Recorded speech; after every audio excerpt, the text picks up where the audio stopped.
Vamos falar sobre dinheiro? Está no ar o seu programa sobre investimentos e sobre dinheiro. Você já parou para pensar que não importa mais só aquilo que a gente ganha, mas o como passou a ser essencial? No meu dia a dia, que lido com investidoras e investidores, cada vez mais o como tem sido essencial. Para onde vai o meu dinheiro, no que é que eu estou investindo, qual que é o sentido e o propósito desse recurso. E para falar sobre capitalismo consciente, ou seja, ganhar dinheiro, mas com propósito, com consciência, com contribuição para a sociedade, eu trouxe aqui uma pessoa muito especial, professora aqui da Unifunvic, a grande Tatiana Livramento. Lu, essa história da gente ganhar dinheiro de uma forma bacana, infelizmente é uma conversa para poucos, né? Ainda não é tão comum assim. As pessoas ainda acham, primeiro, que é o dinheiro pelo dinheiro, e a gente sabe que não é bem assim. E algumas pessoas ainda se sentem constrangidas de ganhar dinheiro. Então parece que aquilo que é bacana de se fazer não combina com ganhar dinheiro. E é isso que o capitalismo consciente vem trazer para a gente, né? Esse olhar mais humano para o dinheiro, para o ganhar dinheiro, que move o nosso mundo, né? Move a nossa sociedade. Quando a gente pensa nas empresas, é impossível você ter uma empresa que tenha um bom programa de acesso, né, de acessibilidade para os seus funcionários, bons benefícios, se ela não ganhar dinheiro. Com certeza. Né? Tem que ter um bom fundamento. Você tem que conseguir reinvestir. E Tatiana, você falou que é para poucos, mas você vem militando quase nessa área há muito tempo, né? Eu sei que na sala de aula, nos treinamentos junto às empresas, você já tem falado sobre isso, tem uma jornada. Eu acabei incluindo um pouco desse olhar, né, dessa visão mais humana para a grana, né, para finanças, dentro de todo um conceito que eu venho trabalhando, que é a resiliência e, mais recentemente, a resiliência reversa. E isso aconteceu, esse despertar para mim, não para o mundo, né, porque capitalismo consciente já é um assunto super falado há bastante tempo dentro, né, da área mais acadêmica. Mas, para mim, surgiu no meu mestrado quando eu estava pesquisando sobre as empresas que são mais resilientes do que as outras, e aí fui entender que aquelas empresas que têm as suas ações mais valorizadas são as que têm bons programas voltados para a área ambiental, para as questões sociais, que conseguem integrar, né, os seus melhores resultados revertendo para a sociedade de alguma forma. E aí eu falei, é por aí que eu quero ir. Se apaixonou, né? E aí quando a gente fala de resiliência, essa capacidade de voltar ao estado original depois de um grande choque, depois de uma grande crise. A gente está vivendo num pós-crise, já podemos dizer assim, né? Já estamos quase num pós-crise. Sanitária pode ser, mas tem tantos outros fatores, né? Com certeza. Da sanitária, graças a Deus, eu acho que a gente está aqui, né, na última, sim. Esperamos que na última milha. E aí a gente viu muitas empresas sofrerem, morrerem nesse processo, e vimos outras aí ficarem cada vez mais fortes e olhando cada vez mais o ser humano. Olhando ali que a gente não está falando de simples robozinhos, empregados robotizados, a gente está falando de pessoas. E isso faz diferença quando a gente tem esse olhar, mesmo na dinâmica financeira? Sim, com certeza, quando a gente consegue ter uma consciência, né, do que está bom, onde que eu estou, em que estrutura eu estou inserida, qual é o papel da grana nessa história e o que essa grana vai reverter de positivo para aqueles que trabalham comigo dentro da minha empresa, os meus pares, para os meus fornecedores, para os meus clientes. O que eu posso fazer? Patrocinadores, os stakeholders, os meus clientes e a comunidade, né? Sim, e aí você passa a tomar decisões mais inteligentes. Essa semana eu estava num outro momento de palestra e eu levei um exemplo que depois, aquelas coisas que voltam na cabeça da gente, né? Há muitos anos eu estava à frente de uma empresa que, buscando novos parceiros comerciais, a gente teve a recomendação de um cara que era no mercado assim reconhecido, ele revendia EPI. Mas ele era super reconhecido, ele tinha acesso às plataformas de petróleo, não só a Petrobras, mas as internacionais também, mas ele tinha levado um tombo. E quando a gente pegou os dados, né, era uma empresa americana que faz todas aquelas avaliações de indicadores e tudo mais. Até o teste do pezinho. Tudo. Ali ele já era reprovado assim, mas nem para a primeira conversa ele não passava. E as recomendações que vieram do lado humano dele, que até justificando por que ele tinha estado naquela posição, fez com que a gente, né, na época, eu e o meu diretor, a gente falou assim, vamos conversar com esse cara? Eu falei, nossa, mas vamos matar, gente. Deixa eu enxergar, né, a história por trás do CPF. E aí a gente trouxe ele e a gente montou aquela aposta com 500 mil artifícios de proteção, não, também, né, a gente tá bancando, tá morrendo de medo, né? E aí a gente foi entendendo que aquele ser humano era capaz de se reinventar, trouxe muitos bons negócios pra gente. E aí você fala assim, poxa, a gente apostou de forma bacana, sabe? É uma coisa assim da gente ver ele se reerguer, ele recuperar a autoestima, ele ficar bonito pra mulher dele, sabe? E aí você vê aquela família inteira se reinventando. E, puxa vida, eu não tinha me tocado, isso faz, sei lá, quase 20 anos, né? Na época eu não tinha a menor consciência daquilo que estava acontecendo, desses nomes todos que a gente dá hoje, né? Sim. Mas eu falei, isso encaixa. É olhar por trás, né? Olhar ali além, por trás do que está na frente, bem na nossa visão. Sim. O capitalismo foi essencial para a nossa sociedade. A gente fala aí da Revolução Industrial, sim. A gente teve aumento de alfabetização, a gente teve a questão aqui, né, de ampliar a expectativa de vida, Sim. a gente conseguiu produzir em massa e fazer com que as pessoas tivessem acesso a produtos de maior qualidade. E dá para fazer tudo isso tendo consciência? Com certeza. Com certeza, a gente tem vários caminhos de buscar uma cadeia produtiva que seja mais justa, né? E a gente tem, inclusive, o que a gente chama de negócios, né? Economia consciente, capitalismo consciente. Então, você tem os negócios que a gente fala do mercado 2,5, né? O primeiro que é isso? Porque você tem o primeiro setor, o segundo setor e o terceiro setor. E que o segundo é a iniciativa privada e o terceiro são as iniciativas não governamentais, enfim, a parte mais social da coisa. E tem o 2,5, que está ali no meio. Que está ali no meio, que são as empresas que têm essa consciência. Muito bem, então segura aí no 2,5, a gente vai para o intervalo e no segundo bloco a gente volta.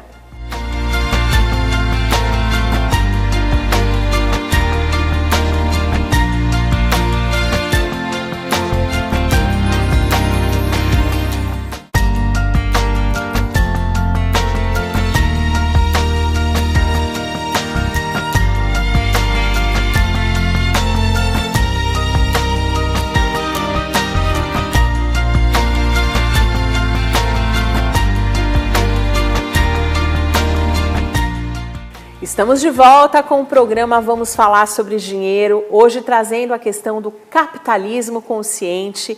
E eu estou aqui com a professora Tatiana Livramento, que é mestre, é expert nesse olhar humanizado para as questões do dia a dia. Tento ser, né? Vou buscando esse caminho, vou buscando. Mas como a gente estava falando antes, hoje é possível, né? Hoje já há algum tempo, a gente tem exemplos de empresas que são negócios, que são lucrativos, que são abertas e registradas legalmente como empresas, como qualquer uma, não tem nenhum benefício, como legal, as ONGs, né? Nada disso. Filantrópico, nada mas disso. Mas que elas têm esse compromisso, né, de ter na sua cadeia de produção algo mais igualitário, que essa distribuição seja bem feita, né? Sim. Então, isso surge lá atrás, né, com aquele banco da Índia, com o... Ai, meu Deus, esqueci o nome dele. Tem o filme, né? Quem Quer Ser um Milionário, que é bem legal. Fica aqui, gente, de dica aqui para entretenimento. É um filme bastante interessante que mostra o dinheiro circulando ali e que diferença que faz para o crescimento ali e desenvolvimento humano daquelas pessoas. E o dinheiro pode servir para isso, né? Para que aquela sementinha que está no nosso coração cresça exponencialmente. Sim. E o que eu estava lembrando agora era do Yunus, né? Que ele começa um banco a partir de emprestar o dinheiro dele e a pessoa abre o seu negócio e devolve para ele, e ele reempresta. Isso vira um grande case de banco, né? Com relação a esse fomento a essa economia e todo o cuidado que a gente vai tendo de, ok, eu preciso do meu negócio rentável, preciso tirar o meu salário, né, o meu sustento, preciso me pagar. Levar o leite para as crianças, que é essencial. Mas até onde vai esse limite? Sim, que é aquele conceito, né? Do suficiente. Do suficiente, exatamente. Quanto é o suficiente? E cada um vai ter o seu parâmetro e ok. Mas ter essa consciência, sabe? Que não é, eu não vou ganhar infinito, eu vou reinvestir. Porque eu vou poder dar mais empregos, eu vou dar condição melhor para aqueles que estão trabalhando comigo. Enfim, tem várias possibilidades aí nessa conscientização do que pode ser um negócio bacana, um negócio que realmente contribua. E essa semana rolou nas redes sociais aí o Murilo Gun falando muito sobre isso, né? Esse conceito do suficiente. Para quem não viu, ele trouxe aqui para o palco, trouxe à luz a questão de quanto eu quero ter, que é o suficiente para mim e para minha família, e quanto a partir disso eu quero distribuir e quero ali ajudar outras pessoas também a crescerem. Como que você vê isso? Você vê isso como um conceito real, aplicável? Nossa, eu achei assim perfeito e até estávamos em sintonia, porque eu comentei com você, você falou, acabei de ver, né? Gosto muito do Murilo, acho que ele está sempre à frente das coisas, né? Sempre desse movimento de começar coisas novas, trazer esses conceitos. E quando ele fala, né, ok, a gente precisa ter, dentro de uma educação financeira, a gente precisa ter reservas. A gente limita, né, qual é a minha reserva mínima necessária para eu estar seguro? Ok, mas qual é o máximo? Exatamente. Esse foi o questionamento. Porque a gente tem uma tendência, né, de olhar, né, eu tenho que ter no mínimo 3, no mínimo 6, no mínimo 12, ok. E quanto que é o máximo? Quanto que é o máximo? Até quando eu vou acumular? Porque senão a gente fica que nem o tio Patia, sentado em cima de uma pilha de moedas. Exatamente. E não tem nem o que fazer com aquilo, né? E aí tem um conceito importante, né? Que é trocar horas de vida por dinheiro. Ah, pois é. E quando eu estou dedicada só à parte financeira, gastando mal, gastando loucamente, consumindo mal e querendo todos os recursos só para mim, né? Enchendo ali, gente, os guarda-roupas de coisas que não se usa mais, que não precisa, ao invés de compartilhar, eu estou deixando de fazer outras coisas. Sim. De me divertir, cuidar da minha família, me desenvolver espiritualmente. A gente tem um pacote de energia, né? Sim. Acho que eu imagino assim, que a gente é um tanquinho de combustível e que se a gente gastar errado, a gente vai ficar parado no meio da rua sem poder andar, né?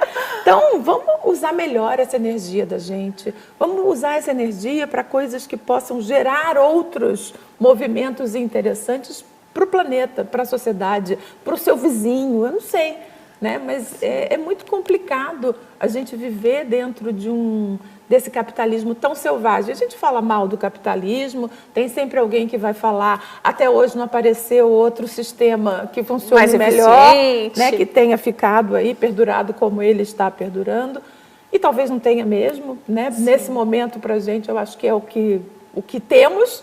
Mas a gente pode olhar para ele de uma outra forma, a gente pode olhar para o dinheiro de uma outra forma. Até para que a gente tenha mais satisfação em tê-los. Quantas pessoas a gente conhece que tem 1 milhão de questões com relação ao dinheiro? Exatamente. Né? Que não consegue se relacionar com o dinheiro, nem na abundância, nem na falta.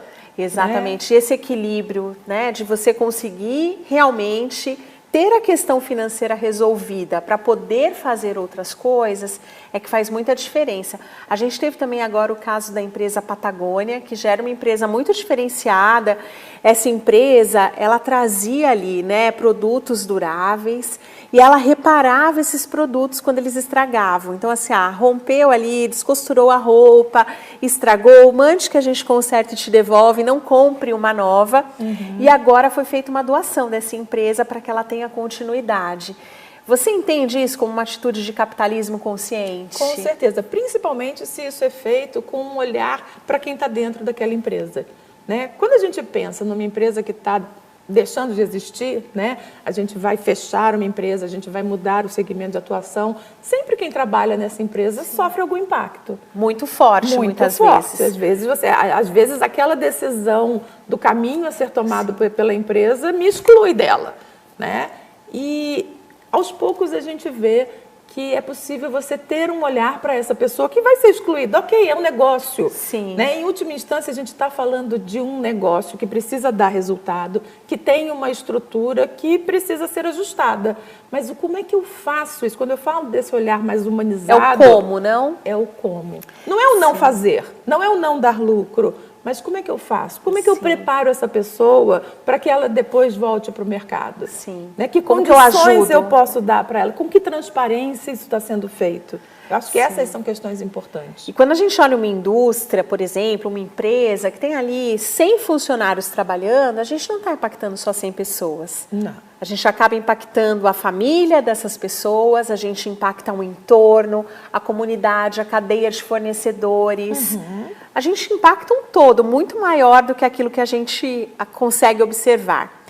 No próximo bloco eu quero falar um pouquinho sobre a questão do desenvolvimento humano e de como a gente consegue contribuir para que as empresas possam aí oferecer tudo isso para o meio em que elas estão inseridas. Então não volte não. Corta a Ed. Não saia daí que a gente volta já.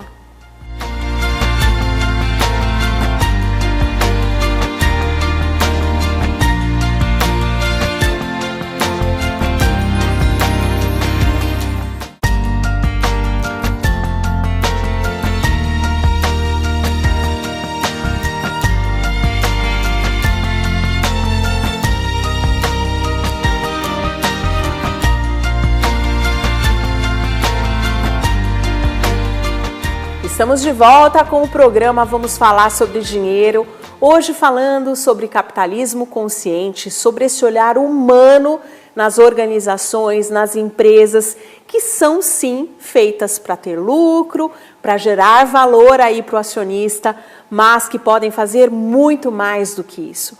Podem contribuir sim para que os funcionários, para que a comunidade...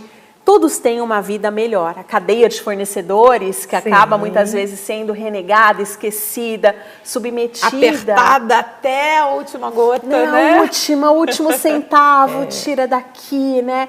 E essa relação de negociação, em que quando você consegue perceber que existe um limite do outro, mesmo que você tenha mais força para pressionar, para colocar no corner, na parede, também é muita consciência que tem que ser aplicada, né? Sim, sim. A gente tem modelos de negociação famosos, de Harvard, ganha-ganha, enfim, que a gente entende ser totalmente pertinente, mas numa relação onde há confiança, né? Nem todas as negociações acontecem num ambiente de confiança.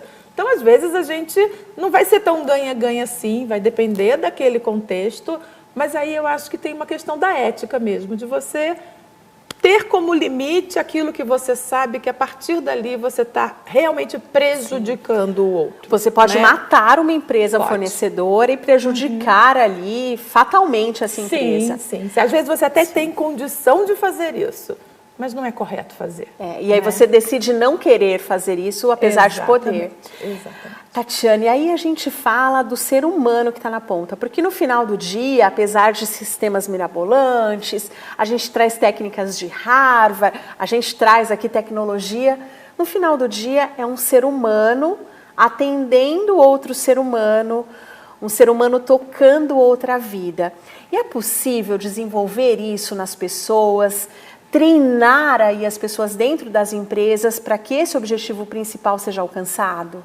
É possível, né? A gente faz isso. É claro que isso vem por uma decisão primeira da empresa, da direção daquela empresa, porque isso está muito relacionado com a cultura da empresa, né? Não adianta você ter um time com um perfil e uma direção pensando em outra coisa. Tem que estar todo mundo remando para o mesmo lado. A gente tem que ter um alinhamento, né? Uma conduta, uma proposta de, olha... né, a nossa empresa pensa, tem tais valores e a gente quer chegar naquele objetivo e para isso a gente precisa de pessoas com esse perfil. Aí vamos treinar essas pessoas, aí vamos desenvolver, porque às vezes, e é difícil, mas às vezes acontece, né?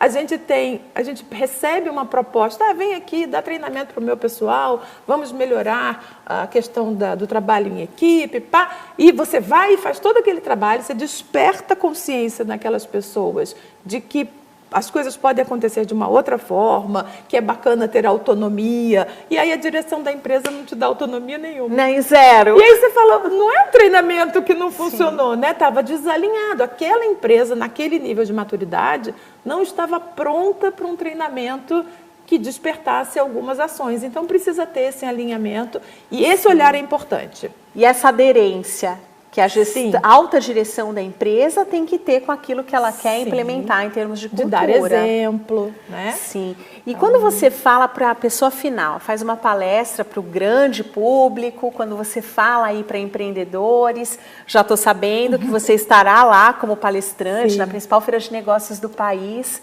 Como que é isso? Como que você tem o sentimento de quem está ali na ponta ouvindo?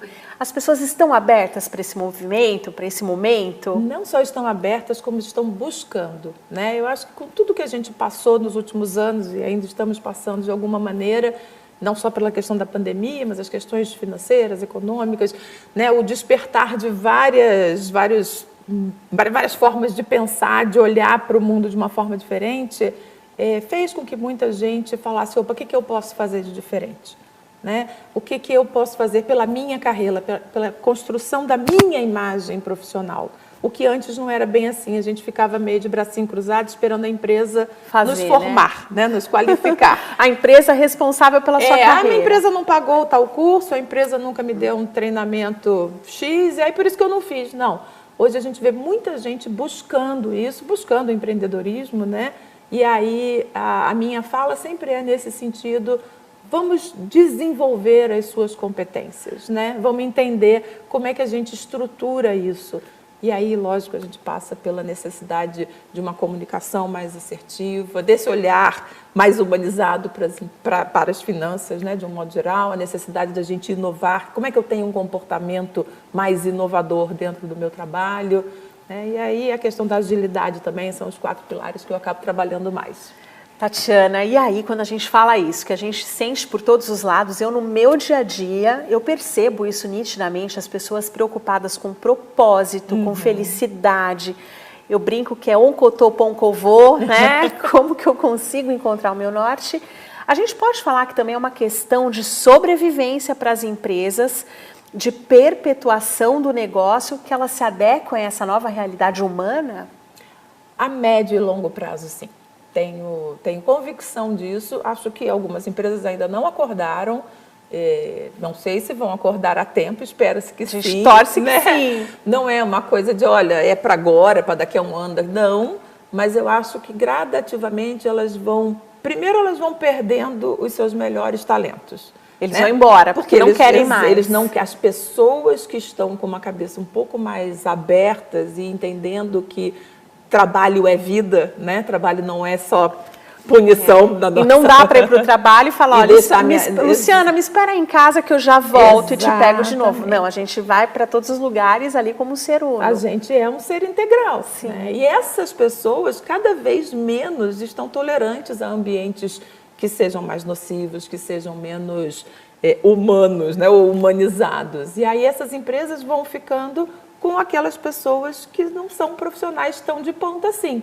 E a tendência é que elas vão entregando menos, naturalmente. Perdem qualidade. Vai perdendo qualidade. Perdem engajamento, porque o cliente também já não aceita mais, né, a qualquer preço, a qualquer custo. Sim. E o conceito de desenvolvimento, ele é integrado. Eu sei que você está na sala de aula, nos palcos desse país palestrando, mas eu queria que você deixasse aqui para a gente as suas redes sociais, para quem quiser te seguir, que eu sei que você produz muita coisa legal. Eu estou lá no LinkedIn como Tatiana Livramento e nas demais eu estou como Tatiana Livramento em gestão. Tudo junto, sem underline, sem nada. Sem acento, sem nada. Tatiana Livramento muito bem. Em gestão. Muito obrigada por sua presença, por contribuir ricamente aqui para o programa. Obrigada a você que esteve conosco. A gente se vê lá nas redes sociais, nos siga lá, me siga, @Lucianiquedo, siga aqui a Tatiana Livramento e a gente se vê na semana que vem. Eu fico te esperando.